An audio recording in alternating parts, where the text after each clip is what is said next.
best of luck to you both. First of all, thanks for having me. Just those things that happen in the course of the events of my life, and sharing this story that I run into people like Leisha. And you know, hopefully when I'm through with this little slideshow, you'll understand that my story is more than just a true crime story. It's actually a love story, and it's a story founded in faith. And I believe everything happens for a reason, and the Livingston Book Fair was certainly part of that, and me being here today. It's real hard to get through these slides really quickly, but I'm going to try, because when I'm finished, you'll have more questions than when we started. So, I said the book's actually a love story. It's considered a true crime biography, but it's really a memoir more than anything. You guys know where Krotz Springs, Louisiana is? 190. Anybody ever got the speeding ticket? I pulled over and talked myself out, or talked him out of it. I talked myself out of one when I was 14. I didn't have a license.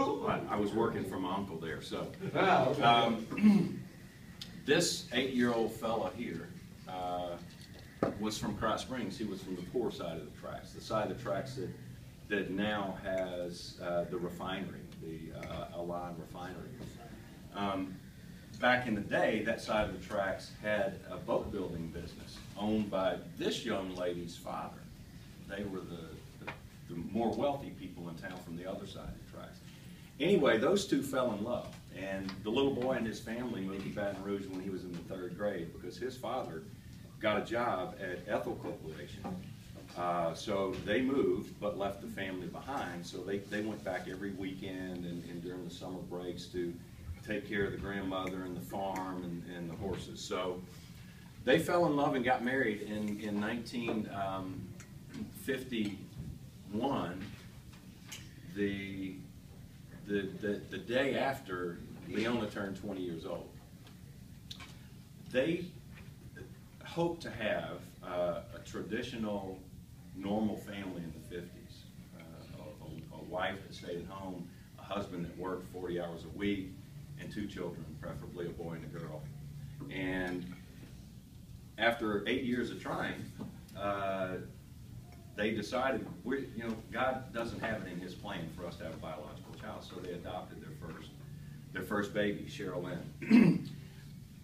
And 10 months after that adoption, going from Krotz Springs to Opelousas for Leona's youngest brother's wedding, the unthinkable happened, and there was a car accident.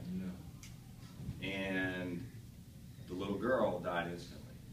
I know you guys, well, some of you may remember when we used to stand up in the front seat of our parents' car. No seat belts, right? So this was their car. Leona's head hit the windshield, and then she went into the engine compartment under the glove box. They think Cheryl's neck hit the dashboard. Wasn't a drop of blood. God took her before she hit that dashboard, I believe. The man in the car had a heart attack and crossed the center lane. There was no stopping. Nobody hit the brakes. So Leona and Lloyd both transported to 2 different hospitals in Opelousas.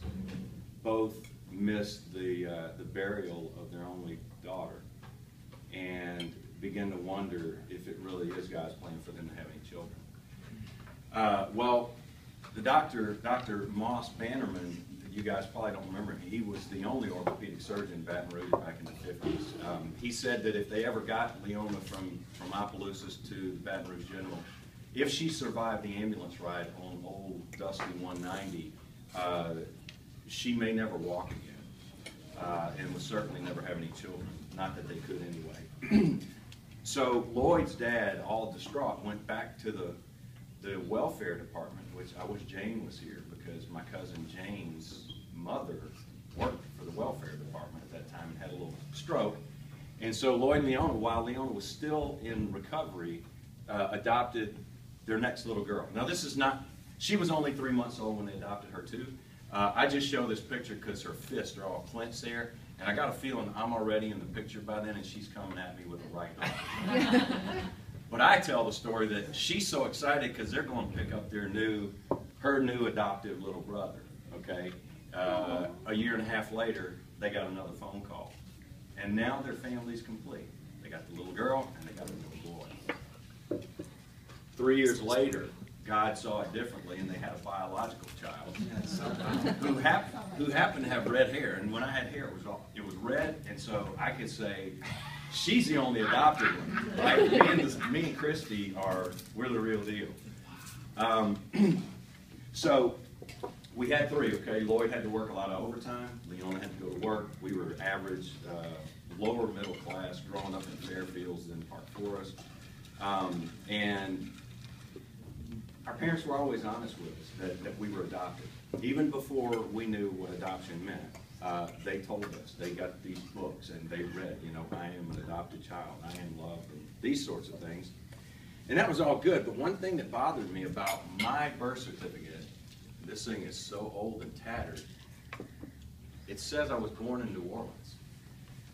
And if you have any idea what kind of identity crisis that caused for me, even though I knew I was adopted, when you played sports as a youngster, in order to get on the school's insurance, when you went to sign up for football or basketball, you had to bring your birth certificate to the coach. He would check you off, pass you back to the doctor who would do the physical, and you're on the team, right? The coaches always wanted to know, well, Stuart, what are you doing here in Baton Rouge if you were born in New Orleans? So at 8 years old, I had my first identity crisis. But I became really sharp really quick, and I said, Coach, my parents were on vacation when they had me. Coach bought it. It was okay. But that really did plague me all my life. I wanted to know. I wanted to know where I came from and why I really, other than my little sister, why I didn't really look like anybody in the family. I didn't sound like anybody in the family.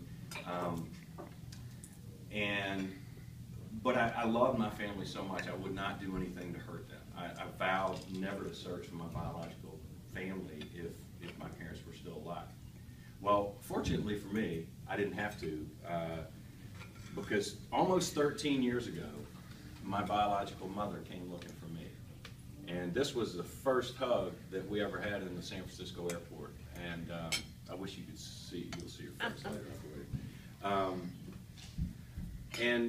And it was such a great thing. I felt almost so complete at that point. She looked like me. I mean, our hands looked exactly alike. Our facial features were exactly alike. And yet she told me how much I looked like my father. So we had the first day together. Within 2 weeks of meeting her, I quit my job, took another job because I had a job offer from a company in San Francisco, which is where she was, to open an office in Baton Rouge for their company. So, in fact, I was the plant manager at Dell Plastics. Anybody here work for Dell Plastics? I think I actually emailed my resignation and never went back because I needed to meet this lady. So 2 weeks later, face to face at the airport, the next day I said, okay, Mom, so who was my father and what happened? And we're crossing the Bay Bridge. I remember that specifically. And she says, well, honey, it's been a long time ago, and you have to understand that I have spent more years trying to forget than remembering. But all I can tell you is I think his name was Van, and I was very young, and we were on the run. I'm getting a lot of information here in two minutes, right? So I'm on the run, not putting any of it together. I'm getting to the punchline. Where is he? And she said, we ended up in New Orleans, broke in the French Quarter. And one day, I believe when you were about 3 months old, he took you by train, because we didn't have a car, to Baton Rouge. And he turned you into a church there, the authorities at the church there. And I'm also thinking, I know I'm adopted, but I don't know anything about safe haven laws. I think it's probably okay, right? Ring the bell, put the baby on the Lazy Susan, turn it and walk away. It's all good. And she said, honey, when he came home without you, I left him immediately. Ultimately, he turned me into the police because I was a juvenile runaway from San Francisco. I turned him into the police for taking my baby from me, and we both got sent back to California. But they did drive me to Baton Rouge, and they gave me 10 minutes in a cold, whitewashed government building. I'm assuming it's the old welfare department somewhere. Margie, Jane's mom, would know. I wish she was here. I didn't know this story. She did. I didn't know this story before Margie passed away years ago. Margie was in the room. And she said, all I remember is crying and sobbing when they took me from you for the last time, and I signed the relinquishment papers at the demand of my mother, and I never saw you again. So she told it in about 2 minutes, and I'm thinking, wow. I said, you know what? I don't think I want to know this guy anyway. I've got the best dad in the world, the best family in Baton Rouge. I'm done with this. I'm glad I have you. Well, that only lasted 6 months, and by the end of 6 months, I couldn't stand it anymore, and I went back at Christmas time in California. I said, I had a change of heart. I want to know my father. I want to meet him. I want to hear his side of the story, but I also want to extend that forgiveness that maybe he wants, and let him look at me and say, you know what, I did okay. I went to LSU. You've got a grandson. It's all good. So, and I knew he'd be about 69 years old at that point, so I really had a sense of urgency to find him. Well, what my mother told me is that she married 11 years after her life with my father, and after she grew up, she married the first ever African-American homicide inspector in the history of the San Francisco Police Department. Not real popular back here in the 70s, interracial marriages, but certainly in California that was cutting edge back then. So he passed away in 2000, and she waited until 2001 to begin searching for me. Many reasons, she said. So she went to some of his coworkers and friends in the department and says, my son wants to find his father. Can you help me find him? And I didn't think at all about what better place to look for a missing person than the police department, right? She knew she was going to them because she knew he had a record. I wasn't sure all together. So she went to one of his buddies, one of the guys that was in their Three Musketeers group, 3 African-American homicide inspectors. Now 2 remaining. One's the chief of police, first ever chief of police of the San Francisco Police. First African-American chief of police in the history of San Francisco Police Department. The other one's in internal affairs. She goes to the chief. Chief says, Judy, I can't help you. I caught a heart attack because I'm being indicted and investigated for obstruction of justice in the Fajita Gate scandal. You guys may have heard about this in 2003. Anyway, covering up murder. So we go to Harold Butler. He's still in internal affairs, and he will be able to help you find Gary's father. So she went to Butler, and Butler did. Another 6 months goes by. So we're a year and a half into my story now. They came back and said, your father's name was Earl Van Best Jr. He was born, his birthday, date of birth, place of birth, social security number, English and Dutch. Harold says the last he was heard of was around 1967, but Harold won't say in what regard. Honey, there are things in the file that Harold won't reveal, so suffice to say we are warned. I hate it's like that, but I appreciate Harold's judgment, and after all, I was married to a guy. And why would he have chosen or settled for a 13-year-old girl if, you know what I mean?